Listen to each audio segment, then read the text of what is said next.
Au Maroc, les Sénégalais vivant dans ce royaume ont vécu tristement le tremblement de terre survenu dans la nuit de vendredi à samedi dernier à Marrakech, des moments de pire catastrophe qu'ils n'oublieront jamais.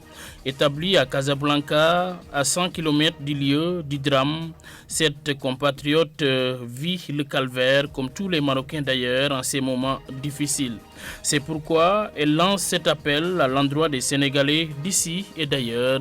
Son nom, Salimata Sané. Elle a été jointe au téléphone par Zig FM, Zig TV. Actuellement, nous ne pouvons même pas vous expliquer ce qu'on a vécu ce jour-là. C'est inexplicable. Nous avons vécu une situation désastreuse, une situation de peur, choquante, terrible. On est trop terrifiés en ce moment. C'est que surtout moi, je suis toujours sous le choc et je suis traumatisée. C'est cette situation que beaucoup de personnes vivent actuellement. Il y a des gens, jusqu'à présent, ils ne parviennent même pas à rentrer chez eux. Ils préfèrent dormir dans les rues. Heureusement que nous vivons à Casablanca. Il y a des Sénégalais qui vivent à Marrakech. Et Casa, c'est 100 km de Marrakech, 3 heures de route ou 2 heures de train. Mais pour le moment, c'est ce qu'il en est en ce moment. La situation est un peu catastrophique, mais bon, alhamdulillah, que nous sommes toujours vivantes. Mais pour vous dire vrai, on est terrifiés. On est trop terrifiés. Nous l'imaginons, cette peur bleue qui anime l'ensemble des populations du Maroc de manière générale. Vous êtes terrifiés, oui, en même temps traumatisés. C'est dû certainement au fait que vous n'avez jamais imaginé vivre ces tremblements de terre que vous avez l'habitude jadis de voir dans des films documentaires et que d'un seul coup cela se produit dans ces pays. Peut-être c'est ce qui a le plus aggravé la situation, on pourra dire, n'est-ce pas? Effectivement, Monsieur Malik. Donc, comme vous l'avez dit, c'est une situation que nous n'avons jamais vécue, que ça peut aussi installer cette peur, donc c'est évident. Mais aussi, c'est ce qu'on a vécu au fait qui nous a terrifiés. Parce que le bruit qu'on entendait, nous avons l'impression que c'était une fracassante d'une bombe.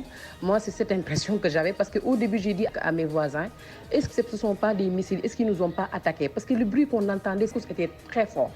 Très forte même. On ne peut même pas expliquer le bruit qu'on entendait au fait. J'ai même un ami ivoirien qui me disait hier, moi j'avais l'impression que je me suis dit dans ma tête, mais depuis quand on a un train qui passe chez nous? En fait, le bruit était énorme. C'est ce qui nous a terrifiés au fait.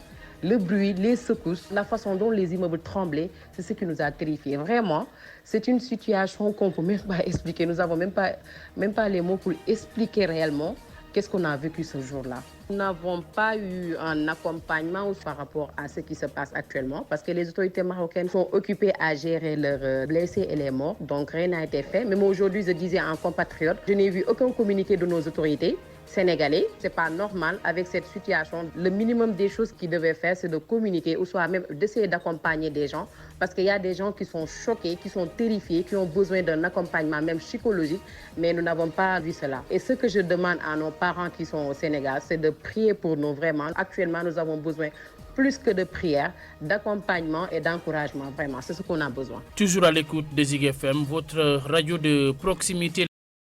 Pour mieux vous servir, Zig FM, votre radio de proximité.